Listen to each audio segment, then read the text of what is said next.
Anyway, this is the summation of the September 2nd, I think it was, meeting of the Mendham Borough Town Council. It's kind of sort of an interesting meeting, a couple hours long, lots of things discussed. So first, apparently the town wants to purchase some open space. It's called the Tranquility Garden property, 34B East Main Street. Yeah, apparently it's part of a property. I don't know. The town implied they'd like to buy it, partly to prevent somebody else putting a house, presumably, on the property.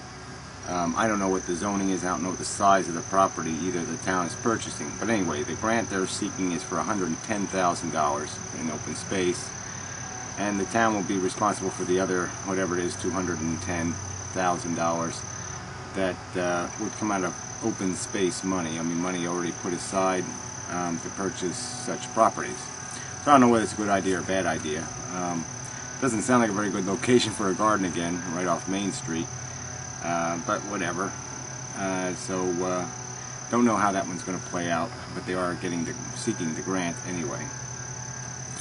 There were a couple of senior citizens wanting to, voice the opinion that seniors wouldn't use the garden, but that's their opinion before they found out that there might be a reason to buy the property, like preventing development.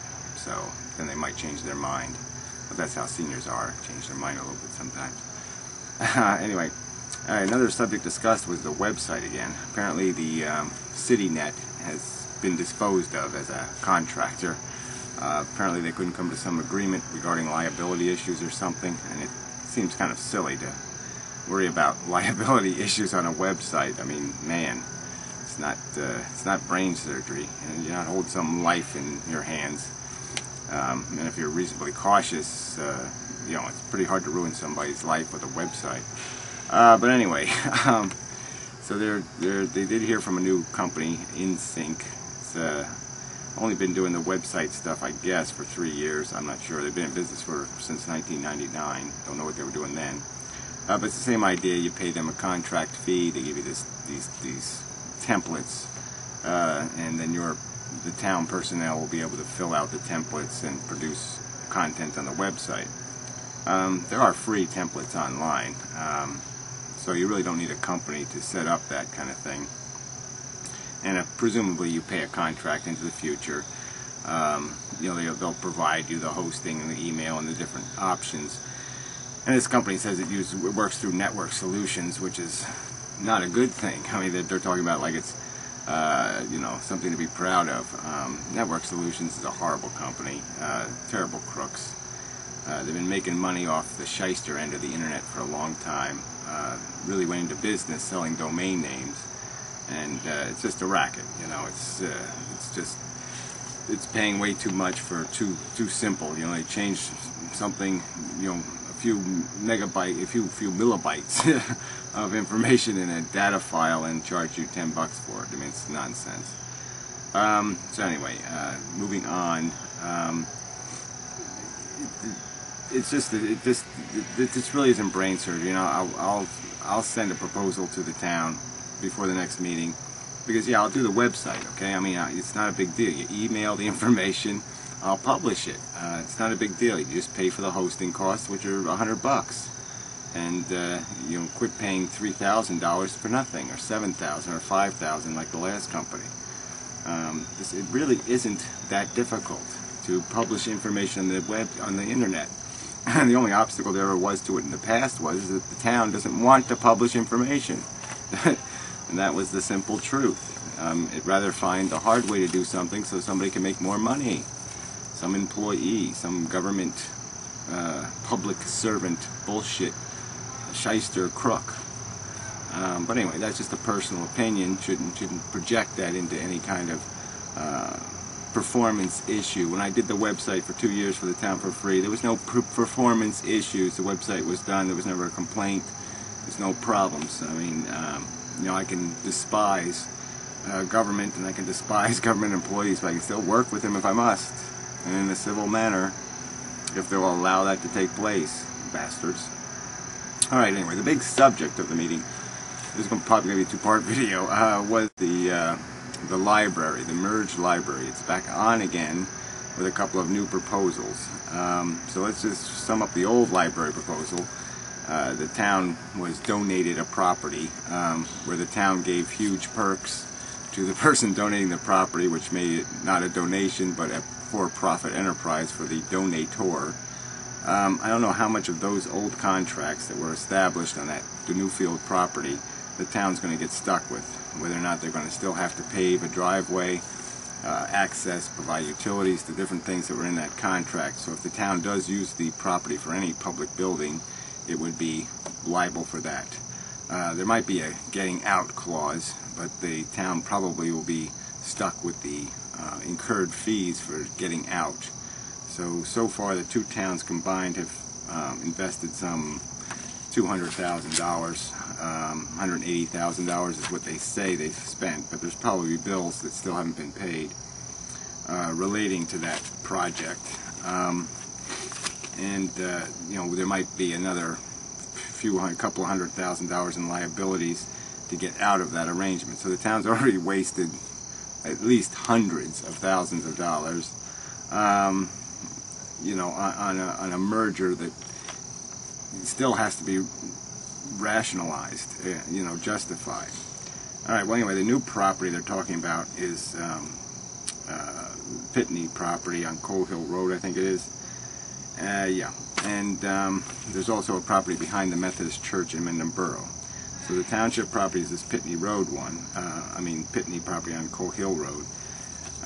It'd be walkable from Kings, and then the other one would be walkable, obviously, from the center of town of Mendham Borough. You know, both. You know, you have to concede that it's kind of a busy intersection. People would have to walk through or past. The sidewalks are crap. So there would have to be something done to make it more walkable. You wouldn't really want people walking there, kids anyway. Obviously it'd be kind of a long walk for any grammar school students who might get the most benefit out of it. All right, but the whole idea of a library anyway, you know, it's basically now, it's primarily its biggest public service utility is for families. You know, they got nursery school programs, they got all kinds of young learning programs, whatever you want to call them. So it's basically another subsidy for people with kids, you know, being funded largely by the taxpayers. It's not a public library, it is a private library, but the town does subsidize it substantially. A couple $100,000 worth now, which would probably increase a couple more $100,000, and then you got the fees of building a new building and all the crap that goes with that, so you're talking a couple of million probably. And so the idea is, though, to merge the two libraries. So you'd have one library for the two towns. And there was a lot of talk, different people, about, you know, what advantages there are to that, and if there are really any significant advantages. Of course, people who are part of the library committee, you know, the ex-mayor, for example, do argue that, you know, the libraries are getting more use and all this other stuff, and there's all kinds of resources you can access through the library. Well, a lot of that can be converted into something people can access online. The town could subsidize that kind of access, and people could access it from their own homes. Internet access is not going to become less available, it's going to become more available in the future. So if you start looking at this library 10 or 20 years down the road, these uses might become less and less substantial as a resource for intellectuals, and it might just end up being, you know, Play-Doh and silly putty, you know, a nursery school. And should the town be spending millions of dollars on nursery schools is probably the question to be asked. I would argue, too, that if it was about books and access to books, there's ways to make that access to do that. I mean, you could pay somebody $45,000 a year just to deliver books from the substantial county library to individual homes, pick them up. They could have door-to-door delivery, and would cost a fraction of what we're spending now on a library. Another good point raised by a couple of people at the meeting was that we have all these public schools that we invest all this huge amount of money. You're talking 80% of your tax levy, so that's, you're talking about $8,000 a year to maintain these schools, and they have substantial libraries, and maybe we should just make one of those libraries You negotiate with the school and make it something that's open more hours, evening hours, and provide some arrangement for use during the day even, especially during the summer. It really is, the redundancy in these resources is stupid. I mean, redundancy by its nature is not a good thing unless it's to protect against something that might blow up. Libraries don't blow up, so you don't need redundancy here. You don't need 3 or 4 libraries within a 4 square mile area. It doesn't make a whole lot of sense. It doesn't make any sense as a practical truth. And as something to spend resources on is an investment, especially when that investment is likely going to be built out of debt, which increases its cost into the future. There's better ways to spend public money than on archaic infrastructure.